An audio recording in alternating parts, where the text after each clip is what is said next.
Welcome to She Wears the Pants, the podcast where women build companies that can hold their calling. I'm your host, Ashley Deland, business advisor, multi-business founder, and startup investor, guiding women to scale with structure, strategy, and self-mastery. Every week, we go behind the scenes of high-growth, women-led brands to talk about the real work, the identity evolution, the leadership required, and the strategy that actually sustains success. If you're ready to build a business and life you love, you're in the right room. Welcome back to She Wears the Pants. I'm your host, Ashley Deland, and today I'm joined by Katie Sampaio, a transformational coach and elite strategist for entrepreneurs and high achievers, as well as a best-selling author and retreat leader. She helps women build lives that actually feel as good as they look. And since 2018, Katie has been fully nomadic, running her business from the beaches in Costa Rica to the backcountry of Utah and proving that freedom and success don't have to be separate paths.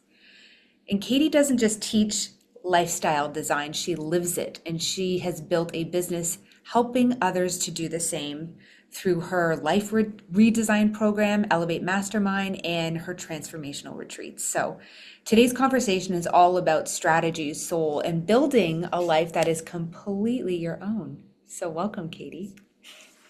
I'm excited. Thank you. All right. To start, I want you to walk us through your journey. Like, how did you go from such a traditional lifestyle to becoming fully nomadic entrepreneur, building a thriving business from the road, beach? Yeah, I'm like the only one back from my hometown that I know that broke out of the matrix. Yeah. I can't think of many other people because I grew up in Maryland in the suburbs, near the Pennsylvania border. Mm-hmm. And I just remember like it really started with feeling super out of alignment. I didn't know I didn't even know what alignment meant back then, but now I know how to articulate how I was really feeling. Mm-hmm. I felt like the outcast is what I used to say. Like, why don't I have that many friends? Why am I always felt like I was running around like a chameleon. I'd blend in with people, but I never felt like I had a tribe. And it's because it just wasn't the right tribe. And at a young age, it was funny, but I started saving my money because I had a vision that I was going to go travel all around Europe.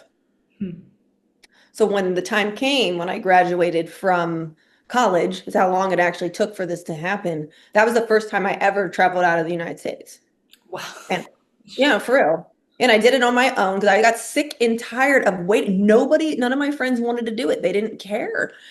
And I ended up meeting a girl in this business competition my last semester of college. I knew her 2 weeks. I looked right at her. I said, "You seem cool. You want to go to Europe in like a month? I'm ready to go. I have all the money saved. I've been waiting for this. I just didn't want to go by myself." We literally hopped on a plane a month later, barely knowing each other. She became one of my best friends. She became a flight attendant after that trip. It's pretty funny how it all just like snowballed. And that's what kicked off my desire of like, okay, I get to live a bigger life. At that time, I was getting my first corporate job. I did have one of those. So right after that first trip to Europe, I came back. I had the job at this bank doing digital marketing. Yeah, that lasted about a year and a half. But I met someone. I fell in love on that trip in Greece with a Greek man. Easy. So the two, he asking for directions on how to find a restaurant in Athens, and then that snowballed. And working this 9-to-5 corporate job with the 2 weeks of vacation, right? I was like, this isn't going to work. It takes me like a week to fly to Greece and to integrate with the time change. And now I already got to fly back a week later. And it really was like, this is not what I want. Very quickly, I hated those restrictions. I already felt like I was in this box. Once I got out finally of Maryland and I started to see the world a bit differently, I'm like, wow, things are different. Life is different. People talk differently. People think differently. People do different things. You've got to get out of your freaking box to understand what's even possible. A lot of us aren't willing to get on the plane, and that's part of the problem. And like that's really just as simple. It started with a trip, with my first trip out that let me see things I'd never seen before. And then I was put right back into an environment that I didn't feel in alignment with. And it hit immediately. So my whole mission when I was 20 to 23 was to get out. Like that was all I cared about. How am I going to build a business so I can have freedom, so I can get out? What does that mean? What am I going to do? What's the business? I started in the fitness industry because it's what I knew, it's what I loved, and I became a personal trainer. And I quit. I quit corporate. I think I was only there a year and a half. And then I never ever had another traditional job for the rest of my life. And Mm. it was just layered upon that. Like, okay, now I'm working for myself. Well, how can I take this to another level, which means I don't have to be in person physically to do what I want to do. That was then the ascension plan. And that's when I created my first online 30-day, it was called the 30-day mind body transformation program. Mm. And I tested that sucker out. And I said, okay, can I do that and go to Bali? And I challenged myself because I wanted to go to Bali and get my yoga certification. And everybody, every mentor I had at the time told me, that's irresponsible. Don't do that. It makes no sense. That's too big of a financial investment. And I just said, F you, I'm going because I want to go. Mhm. And I'm glad that I did because that was the first time I'd ever traveled by myself. So there's the progression. Now I was alone traveling all the way to Asia where I'd never been before, where everything is completely different. Mhm. And that is really when I met a bunch of digital nomads and Yeah. I saw what they were doing and how they were, a lot of them had Amazon businesses and online coaches and stuff that, I kind of heard about, but I didn't know anyone personally in Maryland doing it. Mm. And that is really when I was like, all right, I know this is possible. And I gave myself 1 year to get out of Maryland Mm. officially and to give myself permission and freedom to travel the world. And I had to hit the goal because I purposefully lived homeless for a year. Mm. Yeah. So when I came back, it was time to renew my lease. And I said, no, I'm not going to do that. Why? Because then it's a crutch. A lease is a crutch. And I also said no dating for a year because a man's a crutch. And at that moment, I knew if I got sucked into dating some guy in Baltimore, then it would hold me back. Mhm. I wouldn't want to leave. So it's the first year, the only year in my life, I literally dated nobody. I was in no, like it was like the biggest transformational year I've ever had for myself. And 1 year later, I threw myself a going away party and I left. And I was living in friends' houses in their guest bedrooms all throughout that time, getting very resourceful and creative so that I wasn't locked into something. Mhm. And I could save my money and have a nest egg so I could invest in the coaching, invest in my support, and just do what I wanted to do to be successful and live the life that I wanted to live. And then I left, and I in 2018 is when I went to Costa Rica, and that was my first stop of me like saying I'm permanently leaving the U.S. I had a backpack and like 3 suitcases. It was ridiculous. And I was like, okay, I'm going to travel all over Central and South America. I've never been here before. I got sucked into Costa Rica. I didn't move for 10 weeks. That's what happens in Costa Rica. You kind of get sucked in. And then I launched my first retreat in Costa Rica within 6 months of that journey from scratch, not knowing anything, just figuring it out, meeting people organically. I met the guy whose house I rented in the middle of the jungle. It made no sense, but it was the perfect house and the perfect person for him to meet. And I'm still friends with him to this day and all of his daughters and everything. It's just so funny how everything shows up when you're open to receiving it and you're not afraid to receive it. That's the challenge. Mhm. Okay, I got to unpack all of that for a second. The first one is I love that you initially started this conversation talking about not having a seat at the table. So Uh-huh. you built your old table. And I want to lean into that a little bit because I think there's so many women, we were just tapping into this before pressing record. There are so many women out there who are building the empires and creating the legacies, and they're doing it feeling like they're alone. For the women, inevitably, that are listening, feeling like they're alone right now and that there's no seat at the table for them, what are you going to whisper in their ear right now? Exactly what you actually just said. Just go build your own table. And Mhm. that's exactly, I love that you said it because you like put the best words to it. Don't be afraid to do that. That's what I've done.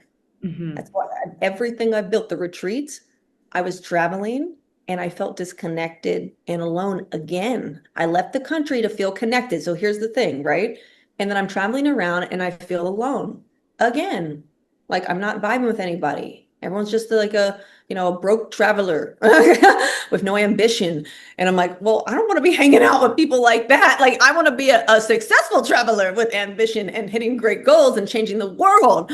And I was like, okay, build what you want. It's actually why I built the Millionaire Playbook. I want to connect with more powerful, awesome women like you, and I wasn't just finding them organically living life. So build the program, build the system, build the community that you actually want and have the courage to do it. Like and that's like we got to get away from this like waiting thing, waiting for the perfect relationship to come in front of our lap, waiting for the perfect opportunity, waiting for what we want to arrive. I don't know. I'm not a waiter. I like to create. I'm a creator. That's a big part of entrepreneurship. You're creating, you're not waiting. Yep. Definitely. It's also we're both fire signs, so it's also that. Actually, speaking of fire, what I really see that you have done in your life and in your business, and what I want to pause and relay to other women is that we have this tendency, as women, as I mentioned on the Millionaire Playbook, to like package ourselves in a way that's palatable, but also Uh-huh. so extremely helpful to everybody else. Like here we are in the middle of a forest, and we have one stick with some fire on the end of it. And we're going Mhm. around lighting everybody else's fire around us instead of coming and building one big huge fire where everybody encircles it, right? And that's kind of what you did with the Millionaire Playbook is you stopped running around lighting everybody else's fire. Instead, you built it and we all came, like literally Field of Dreams. So I think that more women need to start doing that. Stop giving themselves away piece by piece to everybody and build their own fire, build themselves up so the right people come around. 100%. Become who you are attracting.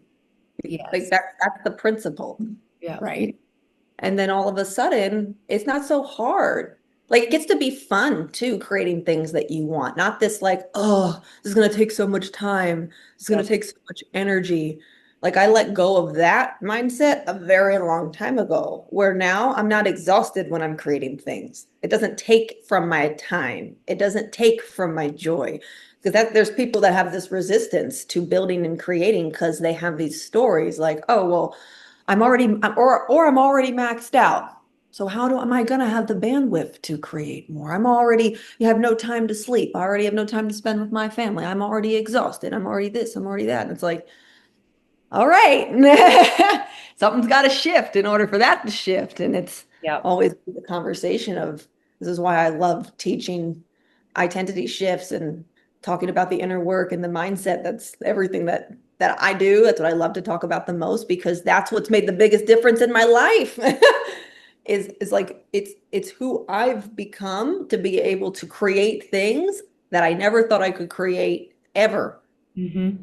and have that become reality and not have it be such a hard thing to even do. There's when you really have the switch where it's not this thing that's taking your energy when you're creating awesome things in the world, but where it's fueling you. It's driving you. It's that passion, that purpose that we all desire as high achieving women on the planet. That's what like we want that. Yeah. We want to feel that adrenaline rush of like, yeah, I'm in my flow. Mm-hmm. I'm doing something meaningful. I'm making a difference. If anybody here is an entrepreneur in the room, which probably everyone, right? Like it's because you want to make a difference, Yep. period. You don't just want to make a bunch of money. Right. Of course, we want that too, but that just comes. That just happens. Yep. It comes through service, literally. 100%. It really does. So let's talk about that level of transformation that you guide clients on. I want to talk about limiting beliefs and fears because it happens to the best of us. And as soon as we evolve past one limiting belief, another one shows up. In another way, there's always new limiting beliefs, there's always new fears. And it's almost like you're just going through the evolution, understanding they're going to show up, but knowing you have to get on the other side of it to find that new version of yourself. So when you are working with clients and you're discovering that, like, self-discovery and that level of transformation, what do you think is the one thing that really sets you apart in that high level transformation and strategy? Something that definitely makes me different is my directness. Like, and my speed to just cut through the BS and get to the heart and soul of it. Because the people that I like to work with, like they've already been sitting in that crappy diaper, I like to call it, Yep. for a very long time. It's very uncomfortable. It's really starting to stink. It's like pushing people away because they're like, wow, this person stinks. I got to get out of here. And they just want results. Yep. Like they don't need to go on like a year journey of just awareness. Like Yeah. we've done that. Yes. We're looking for the real shifts in Mhm. our life, that the real results, like the real transformation, the real actions that are different, the real decision-making moments that we operate in a different way, the way that we feel in different situations. We want to feel different. We don't want to have an anxious experience all the time anymore, where we're always just we launch something, we have a good month, and then we're so anxious that it's going to crumble. No, Yes. we want to be able to then whew, appreciate it, feel into it, feel safe with the success that we're creating. So, like my approach is I'm just getting to I just go into the heart and soul of it. And I don't need to know, actually. It doesn't take me more than a 45-minute conversation with someone to really understand, honestly. Like I know how to ask the right questions. Mhm. Okay, this is the core block. This is the core fear. This is the core limiting belief. This is the crux. And this isn't just affecting. So my approach is also like this. This isn't just affecting your business. Whoop. Do you see how this is affecting your marriage? Mhm. Whoop. You see how this is affecting that weight from being able to come off your body? You see how this is, you're holding on to all these things that you don't want so hard. And do you see now how there's literally no space for anything else to enter in until we work on this thing first?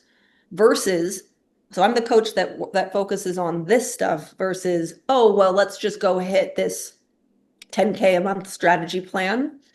And this is how we're going to do it. Yep. And blah blah blah, which of course we all got to have a strategy plan, duh. But like it's not the number one. That's actually the easiest part. Yes, it Is is. the Is hard part of this stuff. It is because you have to become the woman that can hold all the success. And there's a lot of women out there that just think that they need the money and they need the revenue, but you have to embody that version of yourself first to not only just attract it, but to hold the revenue, to hold the criticism, to hold the visibility and the exposure. What is one Yeah. thing that you can ask them right now in their ear that can Mhm. help them bring a limiting belief to the surface? Because sometimes we just operate daily without even knowing that we're holding all of that shit, right? So what's a question that Okay, I they love this question. This one's blown people away. I nice. don't know if I've asked you, maybe you haven't heard me say it, but okay, so we're wanting to get everyone that comes to me is like, I'm not making the money that I want to make. I'm not making the money I want to make. I say, okay, got it. So I say, so what's your biggest fear in love? And they're like, why are you asking me that? Like, just go with it. What's the biggest fear? What are the biggest limiting beliefs? What are the biggest stories that you have around love? And they'll share. I say, okay, got it. Now, what are your biggest fears with money? What are your biggest stories? What are your limiting beliefs with money? And then they share it. I say, and almost 100% of the time, so, can you see how they're the same? And they're just like, oh, do you see? Exactly what you're afraid of with money is exactly what you're afraid of with men. Love it. Believe me, it comes and goes, never sticks around. It's Mm. hard to get. I got to work really hard to keep it. Themes are the themes of the themes, the patterns are the patterns of the patterns. They're all connected. So like that, those questions, Mhm. like Boy, I got chills when I say it because like that is a wake up call for so many women that I've coached because they've never made that correlation ever before. And they're so focused on trying to make the money and build their business up while their relationships are crumbling in the background. And they think that they have to make the business work first before the relationship can work. I said, I'm going to coach you the complete opposite. We're going to work on your relationship with love first, and then the money's going to finally come. Mm. And when we actually do that, it happens. And it's a completely different approach because it's the same pattern, but what one is actually deeper? The one with love is the one that's going to throw you off way more. Mhm. That's the one that's you're going to crumble under when your personal life, like you're not showing up in your business full on. No, no, we can handle, I think personally, so high achieving women, we can handle the setbacks in business a lot easier. We Yeah. feel more in control of that Yes. than in our personal lives. 100%. I can definitely speak to that personally for sure. When I'm fighting with Ryan, my world is crumbling. Um, when I'm fighting with whatever, the world, Mhm. the lawsuits, the founders, or the co-partners, I'm like, yep, just another day at the office. Like, no I'm big. saying exactly. It's like you can withstand it. You feel in control. Yep. You feel safer with it. Like we've been through it 1,000 times. Now there's like a different level of emotional regulation over there. Yes. The vulnerable piece, whew, is your love life.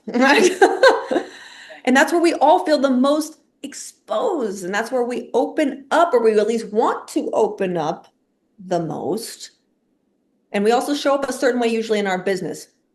Mhm. Like we're showing up a certain way, leading the company. They're not usually getting the deepest, most open, vulnerable versions of ourselves. And that's just the truth. We're in there with an agenda. We're getting a job done. If you try to do that in your relationship, husband gonna run away from you.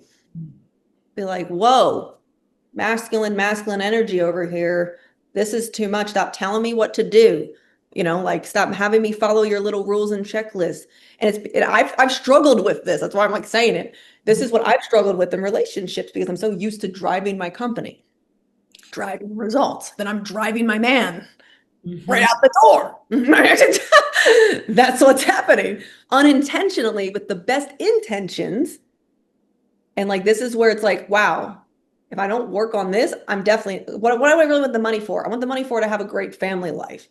Mhm. Right? You go back into that. Like, well, what do you really want the money for? It guarantees it has something to do with people being involved at the end of the day, that you want to have a better quality of life with people that you love. Mhm. Shouldn't we focus on or prioritize at least as much as the business stuff, building that up super strong as a priority focus just as much as the revenue generating activities. And then that's when things actually 10x and we start to have this different experience in life and where we're feeling safe and we're feeling more grounded Mhm. because now collectively we're not neglecting, dismissing, Exactly. putting to the bottom of the priority list over here. And you're a happier person as a result. I say it all the time, happy wife, happy life. Mhm. Yeah, it's freaking true. Yep. I want to ask you personally, what's something that really surprised you the most about success once you actually achieved it? Hmm. Yeah, the version that I'm in now, right? Because of course there's going to be many levels. Mhm. It can be a lot more fun than I thought it could be. That was always my vision, but it was always like, oh man, how do you see these people on Instagram posting like they're not even working, like this and that. And I'm like, I used to think that that would be a great goal, but I didn't really believe, to be honest with you. Like, there's no way though.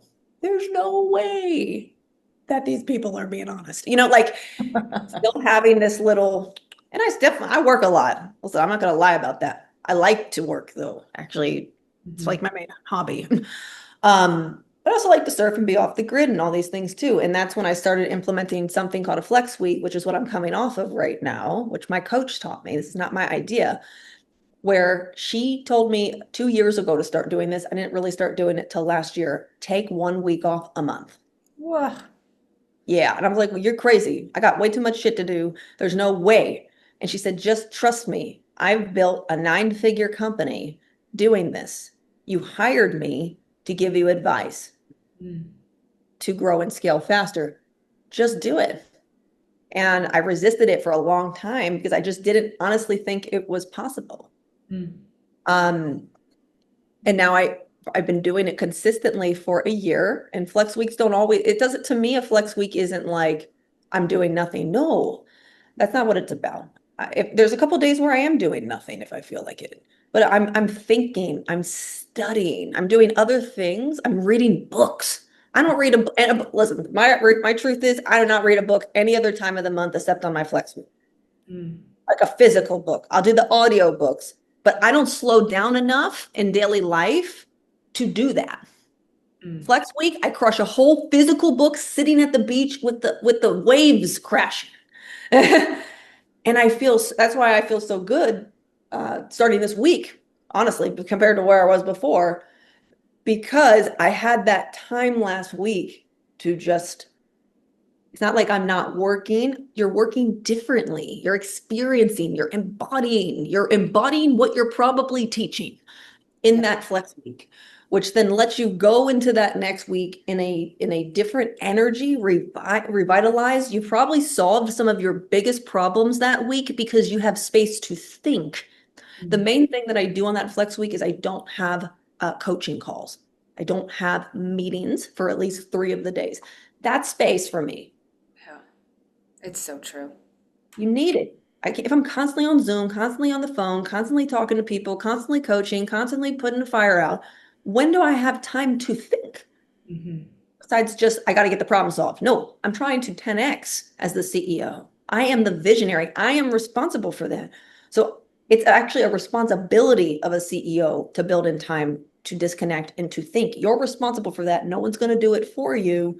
And it will make or break the company. It will make or break your team. Right. What are you consciously calling in right now? Like, where's the next evolution of life and business for you? My whole word of the year is love, or is love and simple. Mm.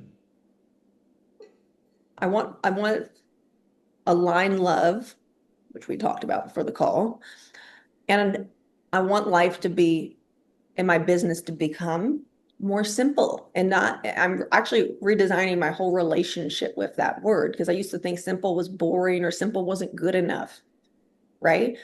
So the reason why I'm choosing to focus on it is like, well, success gets to be that way. Why not? Hmm. I'm rewiring my belief system around it. Everything I'm doing, I ask myself, like even the Millionaire Playbook, the old Katie, like a year ago, would want to change the graphics every month, would want to change the opt-in video every single time I ran the freaking thing. You know what I mean? I'm like, no, it's the same homepage. I'm not touching it. I can tweak it a little bit. I'm not doing a whole rebrand. Millionaire Playbook, it's the, like, again, that would be complicated, really for no reason. Don't keep tweaking things that are already working. Leave Right. them alone. But I think as high performing women, we like to constantly just, I don't know, we just get off on it or something like tweak, work. We become addicted to that. So simple is really what I'm embodying. Love is huge. Love of myself, love of my family. My family's going through a very hard time. I told you this. Mm. I'm like just focusing it on as far as like, okay, this gets to be an opportunity for us to be more in love with each other than we ever have before. I'm choosing to look at it like that, or I'm going to crumble. Right. Right. What's the alternative? To feel like crap? Like it's like, what do I want? I want love. I want alignment. I want compassion. I want to feel connected to my family more than we ever have before. And it's a crappy moment. And this, I know that in the hardest moments in life are where you can form the deepest bonds and the deepest relationships. If you choose it, it's also a choice, Yeah. so that's really the themes I'm seeing. Now we're halfway through the year. What's come up? What do I want for the second half of the year? I want to keep success simple and fun, and Yes. I want to really keep love and connection at the forefront of everything that I'm doing. very intentional. Oh, I love it. All right. Our signature She Wears the Pants question. Looking back on your journey of wearing the pants, what message do you want to relay for the future generation of women in business? Woo! A big old question, huh? A big old question. Hmm. You know, honestly, just my biggest thing is like, just go for it. Mhm. I've been meeting so many people lately that are hesitating and they're so focused on getting it right. And it's this perfectionist thing that we have as women. Mhm. Trust me, I like to get it right too, but I'd rather just be messy and 10x. You know, like just go for it. Stop waiting for the funnel to be perfect. Stop waiting for the perfect offer. Stop waiting for everything to magically align in a crystal ball to fly out of the sky. I don't really know, for you to give yourself permission to just do whatever it is you want to do in your actual life. It's not even just about your business, but Mhm. like stop holding yourself back from having what you actually want, because as women we're extremely intuitive and we can feel it. We were also talking about this before we started. We can feel when something's working and when something's not, and then it's our brain that convinces us to Mhm. stay or to wait or all these this thing is dangerous. So that's where you get to listen to your intuition first Mhm. and make decisions from that place, and then just trust Yes. and wow, it all works out, doesn't it? Like seriously, we're all resourceful and smart. We'll figure it out. That's part of I the love journey. that. Okay, so for all the listeners who want to stay connected to you, who have any questions, who want to learn about your services, where can they go? Everything's my name. I made it so simple. KatieSampaio.com, Instagrams, Katie Sampaio. But I do a lot weekly in my community for free. We have like a free pocket coaching once a week, which is a voice message on Mondays. On Amazing. Tuesdays, I go live on Zoom for a free training, and that's consistent. That's pretty much every single week of the year. So I'd say join my email list. That'd be the best way to just be integrated. And we have the Total Thrive method. I can give you the link for that. It's free. It's a free lead magnet. It goes through our 7 pillars of life. That's what our coaches, our community uses every single month. We go through this together on the first call of the month to ensure alignment in these 7 different areas and create that awareness, because we don't understand where we're going or where our priority focus gets to be until we get clear. Okay, like what's in the gap? Where Mm. are we thriving? And where are we struggling a bit? And then how do we then create intentional actions around that? So that's a little system that we have. It's on the website. You can download it, or we could put it here or something. But once you're in there, then you're on the list and Amazing. you get invited to the free things that we do. I love that. Katie, thank you so much for joining us today. You're just a beacon of inspiration and just such good words of advice. Thank you. I always love talking to you. This was She Wears the Pants, where women rise into what they're meant to hold. If this episode moved you, changed you, or challenged you, send it to a woman you want to see rise. Make sure you're subscribed so you never miss an episode. And if you're ready for deeper strategy, identity expansion, and high-level support, you can find me on Instagram at Ashley Deland. Until next time, keep leading boldly, building intentionally, and becoming the woman your calling requires.